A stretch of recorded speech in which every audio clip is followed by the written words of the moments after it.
After we head to Russia now for a look at Beatlemania and its role in the fall of the Iron Curtain.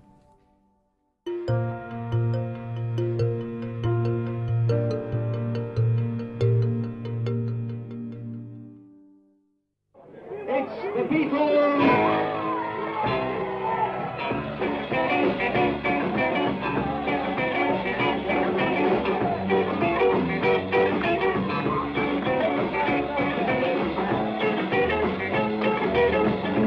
In August 1962, I made a little film with 4 unknown kids in a Liverpool cellar.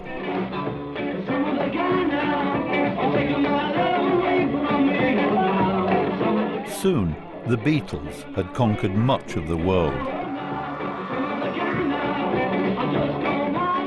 But back in the USSR, the repressive old men in the Kremlin tried to resist the Fab Four. They were defeated by their children. This is the untold story of how the Beatles helped to destroy communism.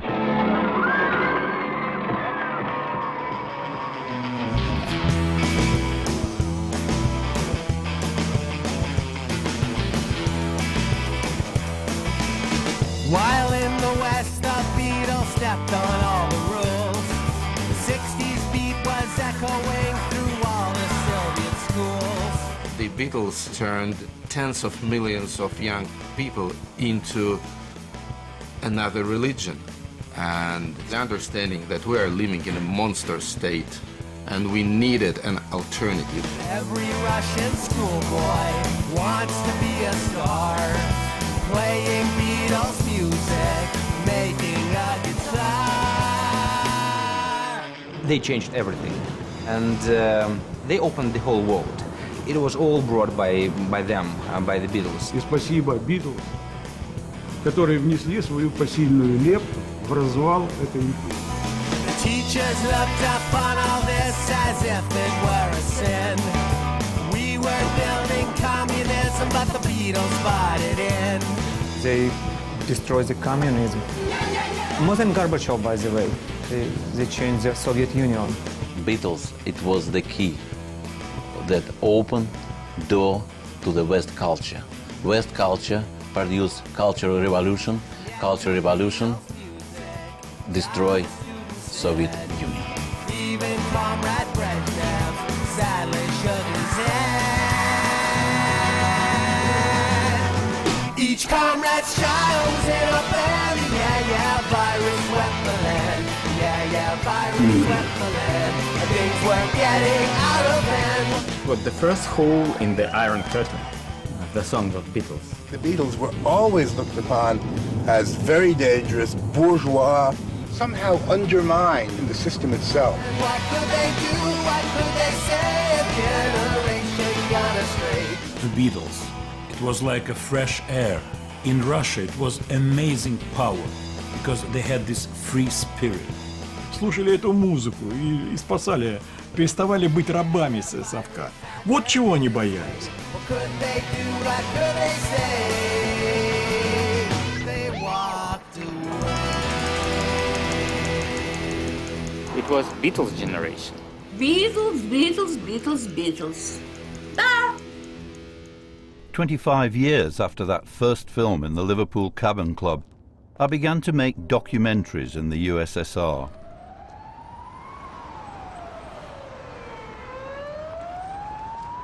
Over the years, I heard stories, incredible at first, about how the Beatles had changed the lives of millions of kids and how their music helped to destroy official culture and the communist system.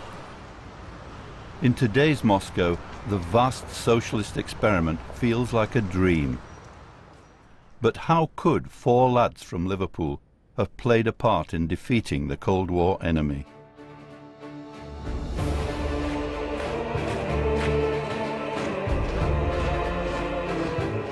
I knew the Beatles had never been able to play behind the Iron Curtain. A repressive and puritanical youth culture was strictly enforced by a state which feared what the Beatles might bring. But wherever I went, people insisted the Beatles had a more profound impact on rocking the Kremlin than the threat from the West of nuclear missiles or anti-communist crusading.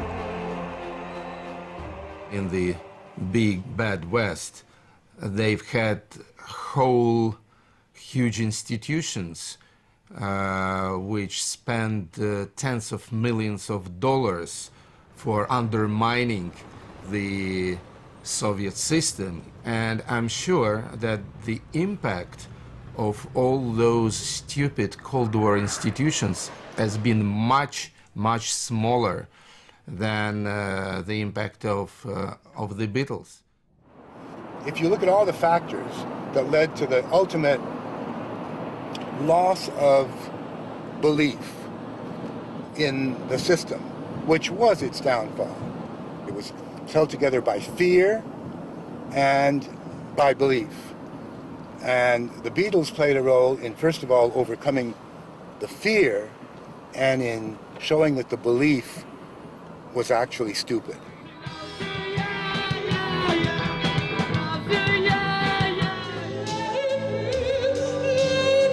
Across the USSR, the Beatles virus spawned hundreds of tribute bands.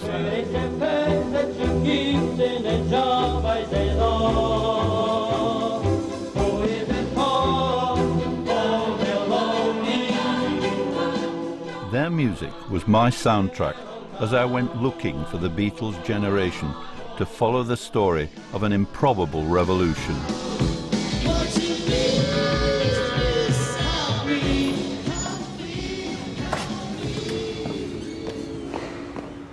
Kolya Vasin is Russia's ultimate Beatles fan. Adventures. Beatles gave me adventures all my life. For more than 40 years, he's been building his John Lennon Temple of Love in St. Petersburg. То есть они меня возбудили, понимаешь? Это было колоссально. Music! Как будто началась другая жизнь. Another life. With the Beatles, another life. Моя душонка детская, вот тогда, когда мне было 18 лет, когда впервые услышал Beatles, она вылетела на свет. Я начал летать. Flying with the Beatles.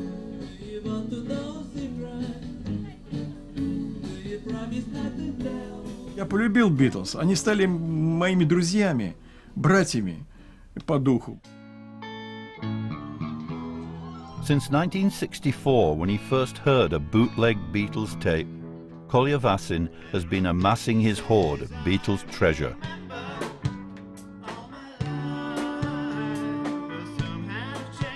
Для меня это спасение души, а не балдеж, не торч, не там времяпрепровождение, не хобби какое-то, понимаешь? My Temple стал как бы результатом всего этого. Я боялся этого, я действительно боялся. И вся моя жизнь прошла при совке в страхе. Потому что, я повторяю, было колоссальнейшее давление пропаганды. Они так поливали Битлов, так обижали нашу любимую группу, что я боялся за себя. Что вот если я что-нибудь скажу за Битлз, меня могут арестовать.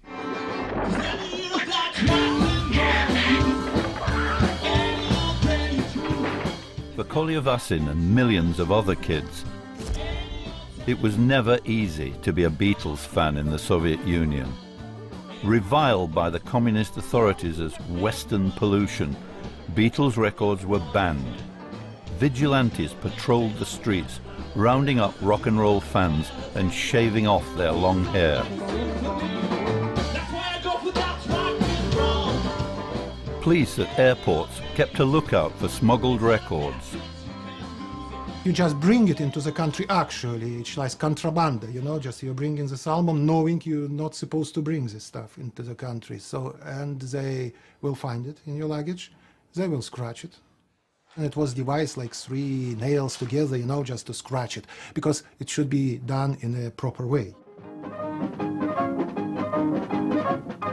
Official Soviet culture ignored the Beatles' invasion, preferring accordions and folk dancing to guitars and the Fab Four.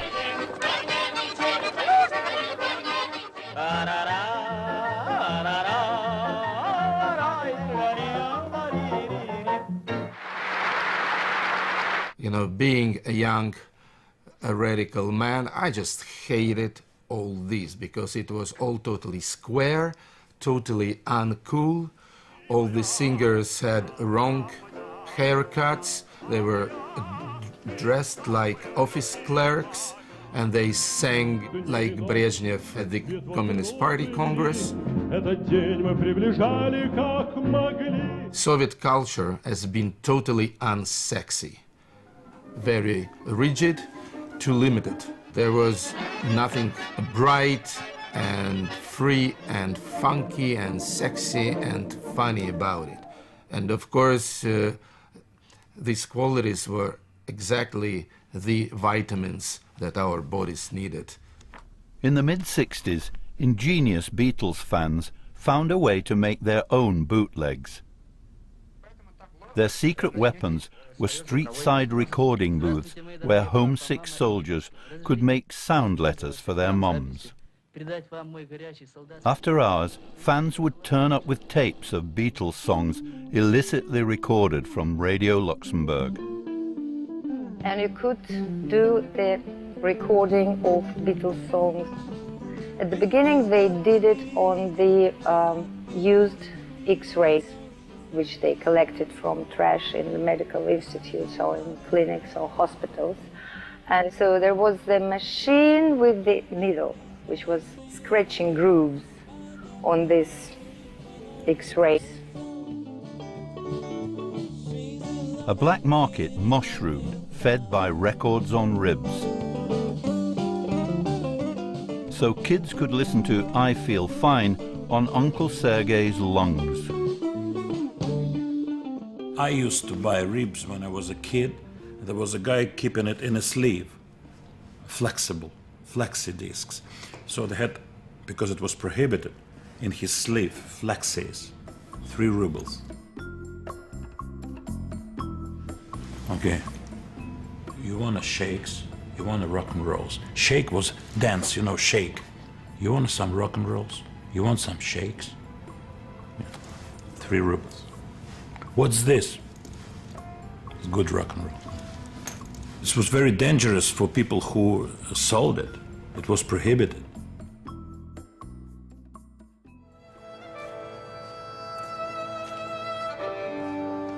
Shrugging off official disapproval, the Beatles virus raged across the Soviet Empire. In Minsk, 500 miles from Moscow, Yuri Pelushanok caught the bug. But yes, and it's so awfully good, you know, and so nice that you fall in love when you hear this. And you can just feel it, you know, it's in the air. I can explain you. But everybody knows it. It's like, if my mom would like to tell me to have a haircut, she would say, you're worse than a Beatle, you know? По-моему, немножко много. Он фанат Битлов. Не то, что недоразумение, а нужно было и другими делами заниматься. А он, когда рос, для него Битлы – это были боги. In Kiev, too, the Beatles virus was unstoppable. Nikolai Poturayev was a schoolboy back then. They opened the whole world. And in fact, my decision to go to the university, to the Faculty of English Language and Literature, and my interest to English spoken culture, it was all brought by them, by the Beatles. And you know, this feeling of freedom, it's like you meet friends after a long period of being alone.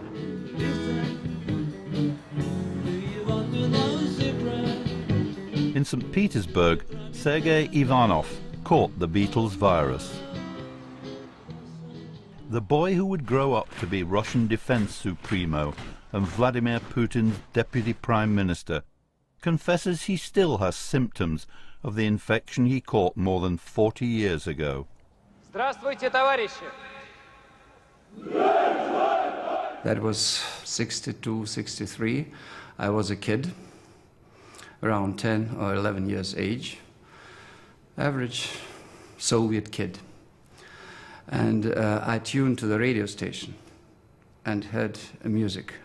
I suspect it was Love Me Do. Still remember that.